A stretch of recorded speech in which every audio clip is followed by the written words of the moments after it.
Hello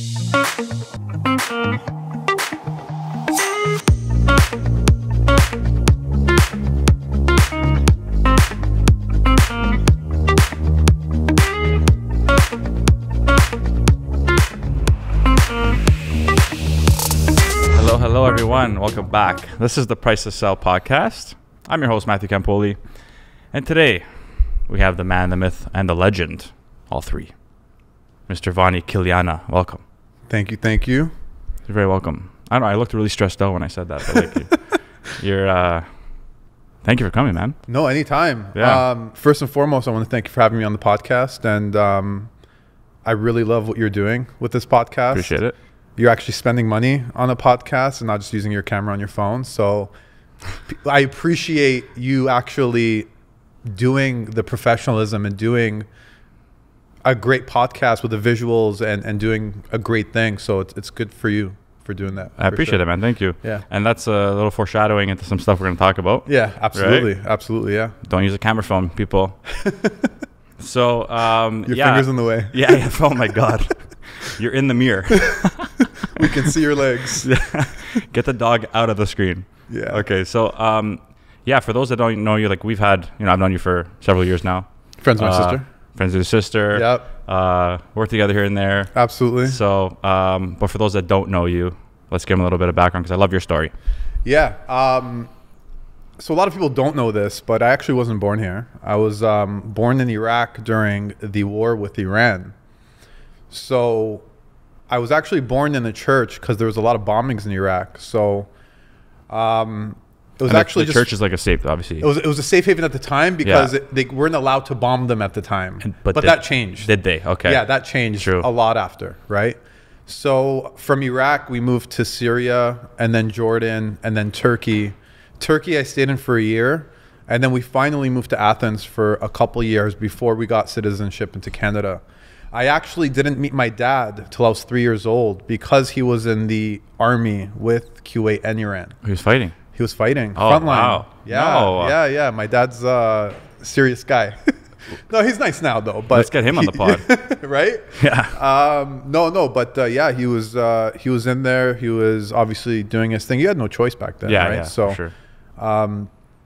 He was doing this thing, and 3 years old is when I finally met him. And the story was when he finally held me in his arms, I looked at him and I just fell asleep. So it was like maybe I knew that he was, so I don't know. But that was the whole story, and then how I came to Canada. I came to Canada in 1994. Okay. So I was only 4 years old. So I kind of grew up here, but I still do remember some flashbacks from those times, right? Yeah. Yeah. Crazy, man. And another thing. Yeah. From Turkey to Greece, my dad paid pirates to take us to Greece. That's how we got there on shore, because we actually took a plane to Greece, but because we're all Iraqi immigrants, they deported our plane back. So my dad met us back in Turkey, and he paid pirates to take us into Greece. We didn't even know we were in Greece. They dropped us off at night. We walked over a hill, and the only reason we knew we were in Greece is because they saw the power lines with Greek writing. My dad speaks Greek fluently, and he reads and writes. So that's how we knew we were there. And your dad was with you at the time? At that time, yeah. Because when we got deported, he came to meet us in Turkey. Your dad's a legend. He's a big legend. What's his name?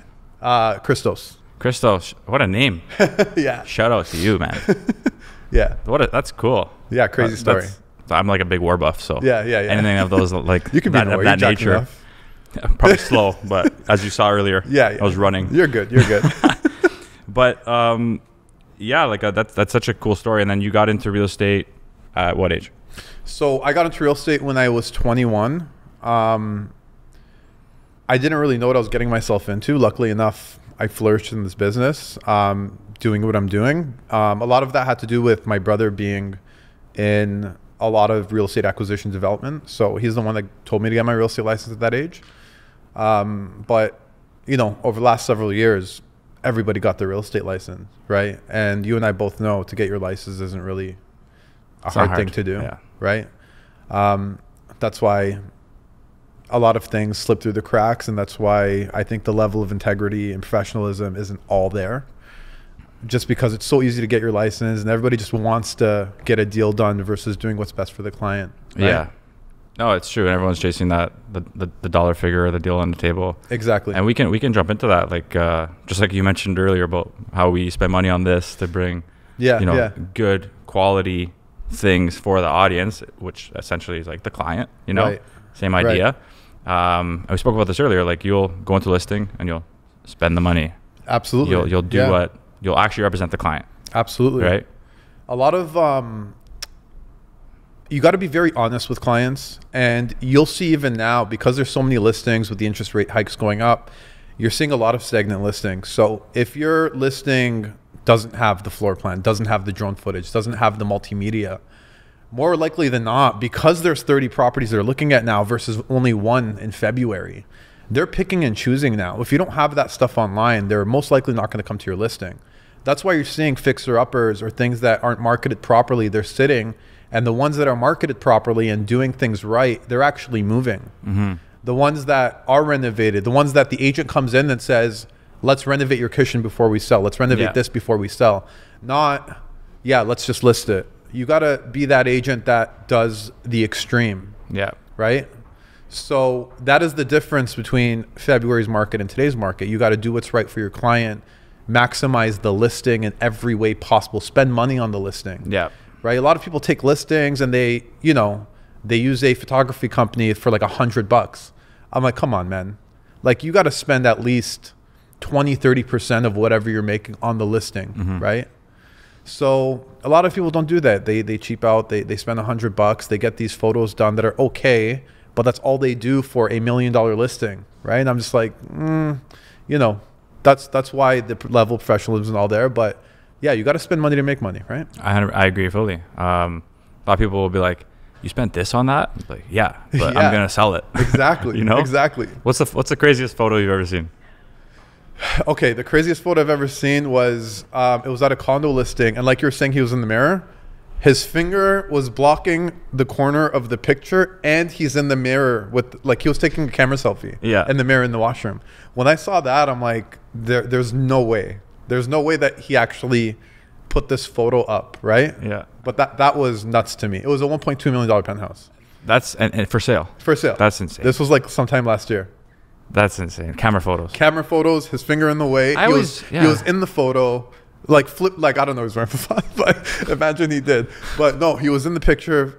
His finger was in the way, and I'm like, I can't believe this, right? Yeah. I think, to me personally, I think Treb needs to do better with maximizing what we can put online. Like they should filter out, like, hey, there needs to be this many megapixel photo from a professional camera. Certain quality. No camera photos are allowed on Treb. Yeah. There at least should be that. Well, I mean, I don't mind that, because then those people lose a listing, and then we swoop in. Exactly. Right? Exactly. That's okay. Yeah, keep taking your camera photos out Absolutely. there. Take them. All of you. Take them. Me and just every single one of you. Yeah. Me and Vany will. We'll do it. We'll do it. Right. Matt Campoli, VK Real Estate. Let's go. But yeah, it's especially in this market, because times are changing. You might have been able to get away with that in January, February, March. Absolutely. It's a completely different landscape now. Right. And as we spoke about earlier on the phone too, it's all about setting expectations properly. Right. Like, right. We're good at what we do, but at the end of the day, it's a tough sale right now. Absolutely. With our listings, Absolutely. And it's more than just throw it on MLS and then kick back and have your margarita. Right.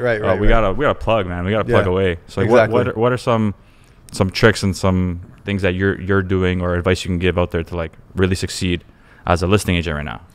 So like I was saying before, maximize the listing, do the floor plans, do the drone, do the professional photos. But 95% of our job right now is managing sellers' expectations. Mm-hmm. You're going into these listings and they're like, my house just sold for 1.3 in February. Now I can only get like 1 million or 950. And they still want the 1.2. Are you going to take that listing? I think a lot of people would, because they want their name on the line or they want their next deal. But why are you going to take a listing, spend the money, and not sell it? So like managing their expectation, being like, hey, listen, this is what you're going to get in today's market. And this is what it is. Don't be a yes man. Yes, huge. There's too many yes men. Mm-hmm. Yes, sir. Yes, ma'am. I'm going to do this for you. This, like, you wouldn't believe a lot of listings I go to, and they're like, I actually like that you're telling me no. Yeah. Because a lot of these agents I'm interviewing, they're just saying yes, yes, yes, yes. And I'm there saying no, no, no, no. Understand that we're professionals, and they don't go to a lawyer and the lawyer says yes everything to them. They don't go to a doctor and they say yes everything. No, they don't do that. They tell them how it is. They diagnose the problem. They fix the problem, and they get the house sold. Why are you going to bother their time being on the market for so long with showings? They have kids, their work schedule, they're taking time out. Just be honest with them. Tell them what they can get in today's market and build that foundation relationship. You don't want to be 60 days on market, terminate the listing, and you literally just lost a forever client, right? That's just how I look at it.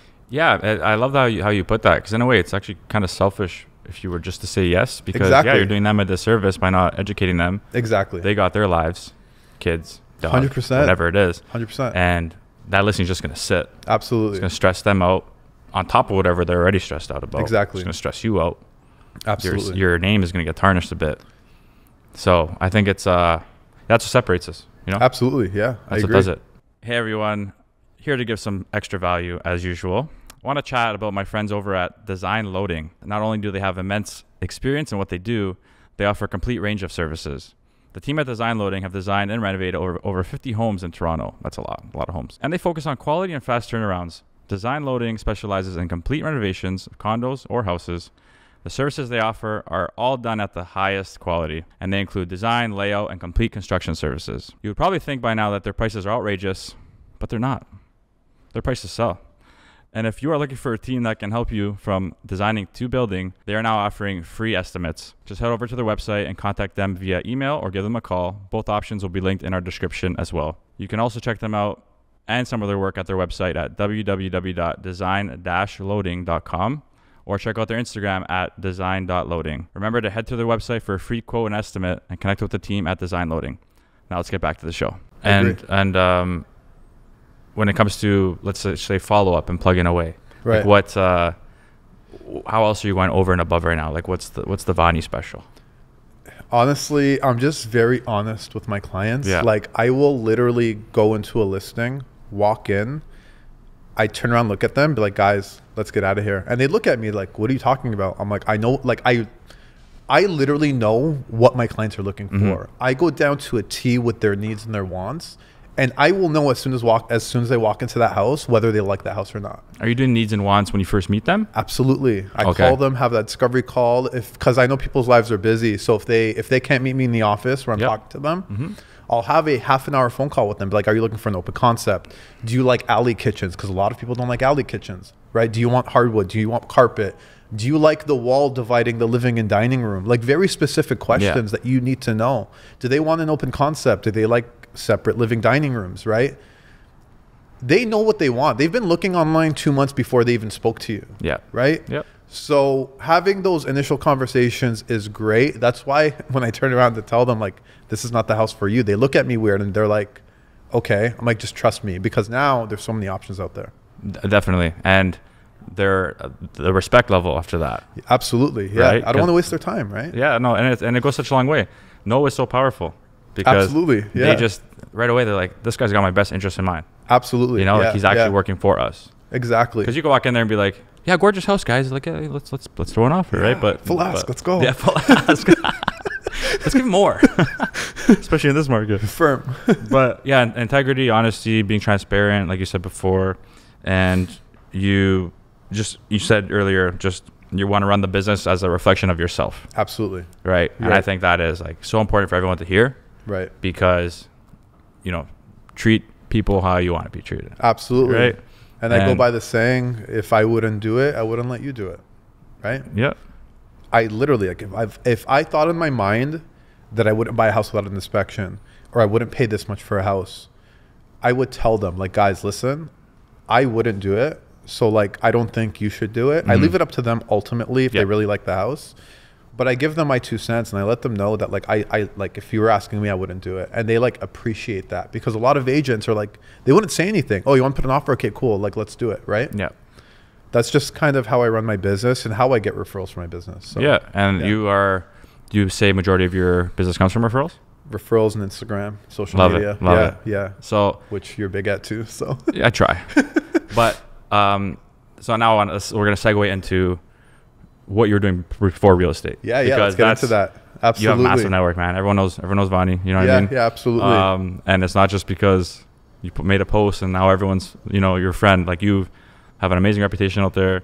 You started at a young age. You started promoting. Yep. In the nightlife scene. And I think that's such a good business to get in at a young age, to learn how to operate. And then that in turn will definitely help you flourish in a business like real estate. Absolutely. So let's chat about that a bit. Yeah. So when I was in grade 7 going into grade 8, my brother actually started an all ages company called UT Events. Shout out Untouchable Events. So that was your brother's? Yeah. Okay, I've been to a couple of those. Yeah. So we did like Summer of Love. We did Untouchable at Lucid. We did a lot of parties at Government. Anyways, when I was grade 7 going to grade 8, my brother started the company. So I was like literally selling tickets in grade 7 going into grade 8. Yeah. Selling all ages tickets, like 13-year-olds. And then as I got older into like grade 9 and 10, that's when I really started like managing just Brampton. Yeah. So I had like 10 or 15 promoters at the time from different high schools. I was managing them. And then grade 11, 12 is when I was like actually managing the entire west end of UT Events. So anything from like Barrie down to Mississauga to Kitchener. At the age of 17. 17, 18. That's crazy. Yeah. So in high school, I used to go out and I used to flyer all high schools all over the West. Like I used to go flyer about like 120 high schools. You just walk in? At night. Like 10 p.m. till 2:30, 3 a.m. I put posters on the doors. I used to flyer the floors and like get people to our events. And I'd wake up at 7 and go to high school. I would see those flyers all the time, man. I Yep. always wonder how they got there. That was me. Yeah, well, the West End was me, right? But I was doing that till 3 a.m. and I'd go to high school at 7 a.m., grade 11, 12. I did that for like 2 years running, right? And then we managed the event company, which blew up. We had over 300 promoters at one time. Wow. And UT Events was huge, right? We were everywhere. We did events with Much Music, MTV. Yep. So it was a lot of managing. I was managing 300 promoters at the time, selling tickets, flyers, this, that. So it was a lot of mini managing, right? So it was a lot to learn at 16 and 17. Sure. But it definitely taught me to be disciplined in business and know what to do in terms of marketing and promoting. Right? That's awesome. Yeah, while you're learning about discipline in business, I was reaching 10th prestige on Call of Duty. So that's... RuneScape. Yeah, that's really cool, man. I learned a lot from Call of Duty too for real estate. No, nothing. But well, you learn how to talk crap to other people. Yeah, which I will not do in real estate. So. But there's a lot of skills at such a young age. I'm sure you've transitioned those into real estate. Right. Like what kind of skills do you think you've taken away? Well, after the all ages part of it, my brother owned a couple nightclubs called Traffic Pumps Patio, and then we owned a nightclub in Hess Village called Hush. So I managed those nightclubs like every night, almost like 3-4 nights a week. I'd be at the different locations just managing, but I was dealing with money, a lot of money. I was like dealing with, people and paying them out. And the most important aspect of everything I learned is how to deal with people, how to deal with different personality type, how to be friendly, how to approach people, how to talk, how to, calm down certain situations if they're angry, because I was dealing with people my whole life since I was 15 till I was 22, thousands of people, selling tickets to them, managing promoters. The most important aspect of all that was actually not managing people, but like understanding the human interaction. That was the most important part of all that. Yes. Yeah. And which is the most important part in our business. Yes. Yeah. Right. And that's what a good skill to pick up at a young age. Absolutely. Yeah. I was the biggest introvert until like my early 20s. See, I wouldn't think that about you. I know. Ever. Yeah, I know. A lot of people are kind of shocked. I was like the shy kid. I played sports, but like, I didn't speak in locker rooms or change rooms. No. Just went in nervous. Did your thing, went out. I was like, they call me like the practice player. Yeah. Because I'd be really good because I'm with my team. I'm comfortable. But as soon as I hit a game, I had no confidence. Right. And I would just like, what freeze sports up. you play? Hockey. I played hockey. Oh, hockey. Nice. Yeah. Nice. So, but yeah, to develop those skills at a young age. Yeah. Man, I'm sure they go such a long way. It was huge for me, definitely. And then network. Yeah. So thousands of people. Even when I posted this video about UT Events on my Instagram, it had like the most like interaction out of all my posts because everybody knows me as that person. So if I go to my insights on that video, I had like 112 shares on that video, right? And I'm like, holy, like I have so many, like it just kind of made me realize how many people still hold on to that thought because it was such fun times, right? Yeah. So. And the trust from that too. Absolutely. They had a good time. Now they with you all the time, consistently. They're gonna start buying homes now. Absolutely. And I'm sure a lot of those them are. Yeah, a lot right? of them Y'all are. converted? Yeah. A lot of them are. I have even right now, one of my old promoters, I just sold her condo at Square One. We're looking at houses in Cambridge, right? Yeah. I literally haven't like spoken to her in like 6-7 years. Yeah. And she reached out, hey Vany, like I'm looking for a place on Instagram. And I'm like, holy shit, like it's been so long, right? Yeah. So yeah, it's definitely still making waves. And I think, a lot to do with it is a lot of those people that promoted for me were a lot younger than me, right? Yeah. We're talking about like the 96s, 97s, 98s, even 99s that were like promoting for me at the time. Yeah. So especially with the price points of homes now, they're starting to buy homes now, right? So it's just trickling because you and I both know you're not buying a home at like 21. The rare person is. But with the home prices now, you know, the average first time buyer is like 31 or 32 years old. Yeah. So I'm only hoping it's going to continue on, right? Definitely. And you say so Instagram has been a good tool for you? Absolutely. I love Instagram. What do you think has been the biggest asset on Instagram for you? Like, what has worked the best for you on that platform?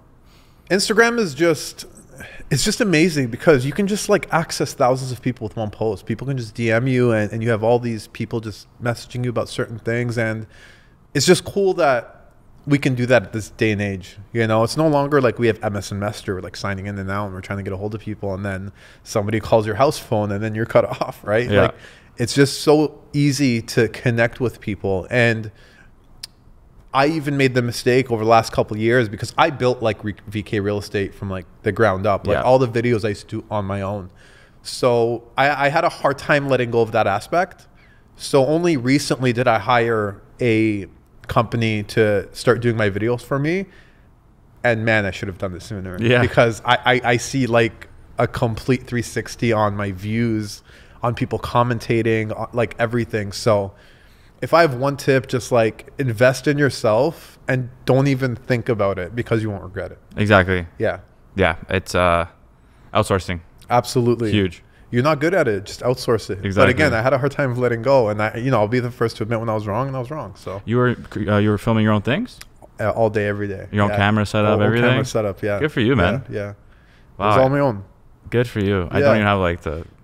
I'm so lazy to do that. Yeah, I know. Well, I used to just do it in my office, like just video record and like be at home and do this and that. So I just did a lot of that, me talking on video. But you did do a lot of those like informational kind of videos, which were good. I liked them a lot. Yeah, well, listen, I always see a lot of agents putting up market stats. I'm like, oh, like this went up this much, this went up this much. And I'm like, to me, when I see it, I'm like, how do they really know what it means? Like they want like a in-person, first-person narrative of what's going on in the market. That's why I started making like those videos to say like, hey guys, if you're looking to offer, good luck. There's 20 offers. Those are my kind of videos. Yeah. Not like homes went up 33%. There's this. Like, no, they want to see the real inside scoop of what's going on in our market. So that's why I started making those videos. Agreed. And again, that goes such a long way for the consumer. Yeah. Right? 100%. So let's, so you're with Remax Noble Corp. I am with Remax Noble Corp. So let's shout out nice big shout out to Remax Noble Corp. Absolutely. Everyone there. Shout Mr. out Vito. Mr. Pino. Mr. Pino. Pino, I love you. Gus. Steven? Everybody. I mean, Pino have a very interesting relationship. Oh, yeah? Yeah. I love Pino. He's a good guy. He's the best. He is the best. He's awesome. He is. You guys just opened up downtown office? We did. So we just opened up on Mott Street. I don't think there's really a lot of brokerages near us, like near the King Street West, but beautiful office, huge office. We just opened up like a few months ago, had our grand opening.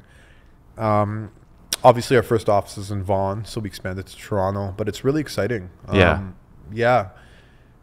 Remax Noble Corp Urban Division, which is what it's called, and I'm really excited about what they're going to do with it and the agents they're bringing in, and it's just a really, really cool vibe. Like, if you haven't checked it out, you should go check it out.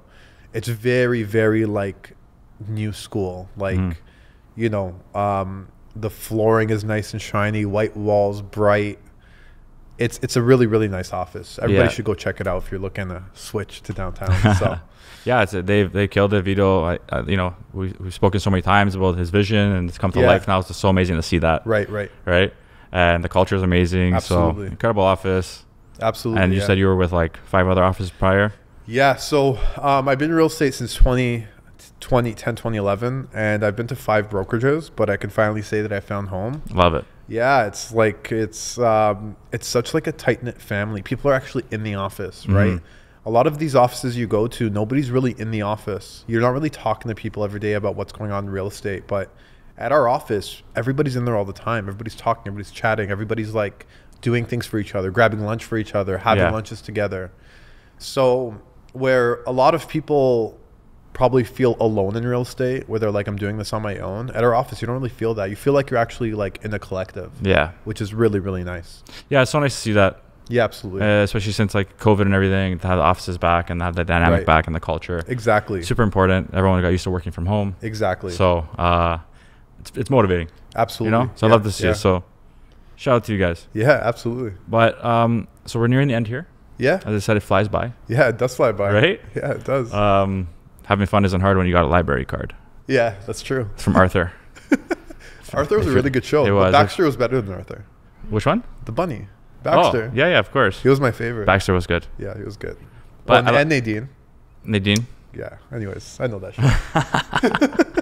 I like one of my favorites.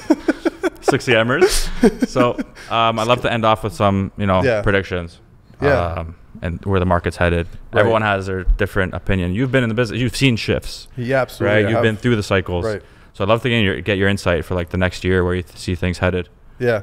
So as everybody knows, interest rates are only going up next month, sorry. This is June right now, so July. We're talking about July. July, yeah. And I think houses are still going to go down. I think we've seen the biggest gap of homes go down. Like you'll see the $1.8 million home sell for like 1.4 now. Yeah. Right? I think it's going to go more down, but I don't think it's going to go that much more, if that makes sense. Yeah. But I do see houses going down in the next couple months with the interest rate hikes going up. I just don't know. It's going to be hard to tell what's going to happen next year, especially with people that have to refinance their homes next year, right? People up for renewal that bought in 2017, they're up for renewal like this year and next year. So it'll be interesting to see how many of those people actually need to sell, how they're going to influx the market with more inventory, coupled with the interest rate hikes. You could see, a harsh market, I think. For at least the next year? Yeah, I think so. It's going to be a slow ride. It's going to be like 2018 all over again. Yeah, but be professional, do the right thing, be honest, be professional, take correct pictures, and you'll be okay. Yes. Do all the steps. Do all the steps. Or just refer to Vany and you're good. Yeah. He'll take care of it for you. Refer to this podcast. Yeah. So, man, it's been amazing. Absolutely. Thank you so much for coming. Really, really good. A long time coming. Absolutely. So for all you new fans out there, where can they find you? So my Instagram is VK Real Estate. Just find me there. It's my bread and butter. So, thank you for having me. Again, really love what you're doing. I was waiting for my invite on this podcast for a very long time, and the day's here. So thank you for that. We're going to celebrate. Yeah, we will. We're going to post all your info and the bios and everything too. Let's do that for sure. But man, you've been incredible. Thanks so much for coming. Let's do it. Love your story. There's so much I learned. Even though I knew you, I didn't even know that stuff, man. Many it's crazy. people don't know, so yeah. Got to meet your pops now. Yeah. But to everyone out there, thank you again for watching. As always, this is the Price to Sell podcast. Don't forget to like, subscribe, share, tell your uncles, brothers, and your pet koala bear. And we'll see you on the next one. Peace.